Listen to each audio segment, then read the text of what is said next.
எனக்கு அருமையானவர்களே, ஆண்டவராய் இயேசு கிறிஸ்துவின் இனிய நாமத்தில் ஒவ்வொருவருக்கும் என்னுடைய அன்பின் வாழ்த்துக்களை தெரிவிப்பதில் மகிழ்ச்சி அடைகிறேன். தேவன் நல்லவர், அவர் கிருபை என்றென்றைக்கும் உங்களோடு கூட இருக்கும் என்று சொல்லி நான் விசுவாசிக்கிறேன். தேவன் நம்மை நேசிக்கிறார் இல்லையா? அவர் நம்மை நேசித்ததினால தான் நம்மை தேடி வந்தார்.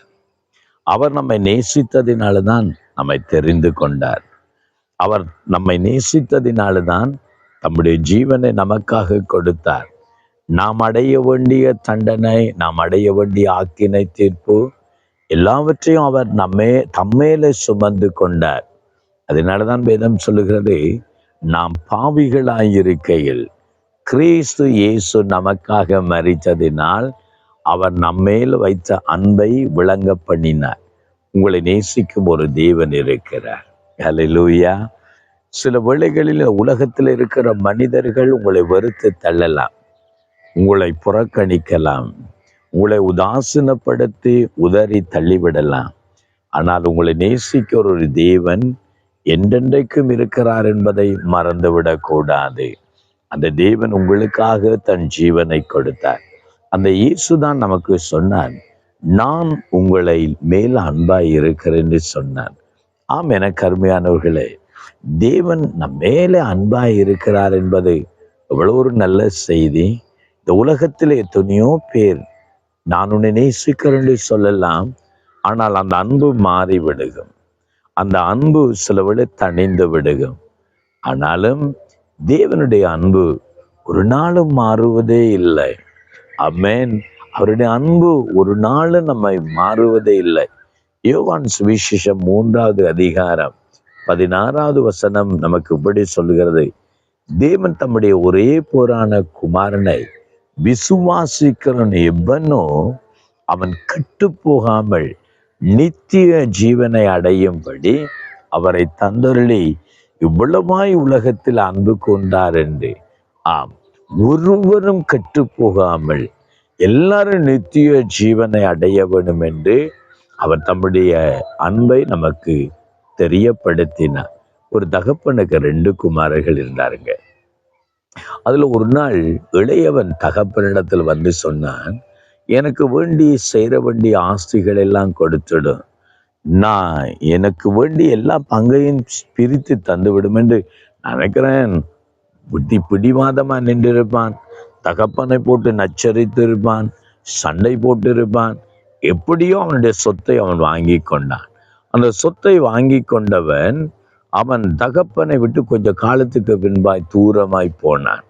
தகப்பனை விட்டு வேறொரு தேசத்துக்கு போய் அவன் தன்னுடைய மன இஷ்டத்தின்படி எல்லாம் வாழ்ந்து அவன் துன்மார்க்கமாய் தன் பணத்தை செலவு செய்தான். நான் நினைக்கிறேன், பணம் இருந்தால் பலரும் வந்திருப்பாங்க, பெண் வந்திருப்பாங்க, நண்பர்கள் வந்திருப்பாங்க, பலரும் அவனிடத்துல வந்திருப்பாங்க. தன்னுடைய இஷ்டத்தின்படி எல்லாம் செலவழித்து கடைசியில் அவன் நடுத்தருவுக்கு ஒரு வருகிற நிலைமை ஆகிவிட்டது. நம்பினவர்கள் நம்பிக்கை துரோகம் பண்ணி போய்விட்டார்கள். நண்பர்கள் நட்டாட்டிலேயே விட்டுட்டு போயிட்டாங்க. இப்போது சாப்பிடக்கூட வழி இல்லை. ஒரு குடியான இடத்துல போய் பண்டிகள் மேய்க்கிற தொழிலுக்கு போகிறான். ஆனால் அந்த பண்டிகள் மேய்க்கிற ஆகாரம் கூட அவனுக்கு கிடைக்காததுனால அப்போதான் தகப்பனை யோசித்து பார்க்கிறான், என் தகப்பன் எவ்வளவு நல்லவர், என் தகப்பன் வீட்டில் எத்தனை வேலைக்காரர்கள் இருக்கிறார், ஆனால் அத்தனை பேர் நல்லா இருக்கிறாங்களே, ஆகவே நான் இங்க கஷ்டப்படுகிறேனே, ஆனால் என் தகப்பனிடத்தில் எப்படி போக முடியும் என்று சொல்லி தகப்பனிடத்துக்கு மகனாக வராவிட்டாலும் ஒரு வேலைக்காரனாவது நான் போகட்டும், என்னால் என் வேலைக்காரன் மகனை போல அங்கே வாழ்கிறான், ஆனால் நானும் இங்கே கஷ்டப்படுகிறேன் தகப்பனிடத்துக்கு வருகிறான். தகப்பன் தூரத்தில் அவனை கண்ட உடனேயே கட்டி அணைத்து ஓடி போய் முத்தம் செய்து அவனுக்கு வஸ்திரம் கொடுத்து, செருப்பு கொடுத்து, மோதிரம் கொடுத்து ஒரு பெரிய களியாட்டை செய்கிறான். இதுதான் தகப்பனாகிய தேவனுடைய அன்பு. நாம் பாவிகள் என்று தள்ளப்பட்டு போகிற நேரத்திலும் நம்மை தேடி வருகிற அன்பு, நம்மை விட்டு விலகாத அன்பு. அந்த அன்பின் தேவன் இன்றைக்கு உங்களை நேசிக்கிறார்.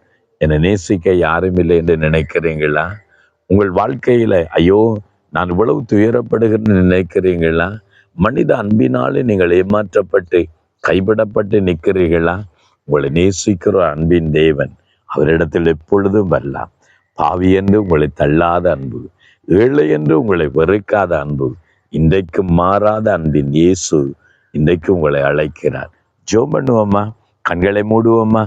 எங்களை நேசிக்கிற எங்கள் அருமை தகப்பனே, உம்முடைய பிள்ளைகள் சுவாமி, ஆண்டவர் யார் யார் அன்புக்காக அலைந்து திரிகிறார்களோ, தகப்பனின் அன்பை இழந்து, தாயின் அன்பை இழந்து, உறவுகளின் அன்பை இழந்து, மனித அன்பை இழந்து வாழுகிறார்களோ, உம்முடைய கல்வாரி அன்பு அவர்களை தொடுவதாக, நிரப்புவதாக.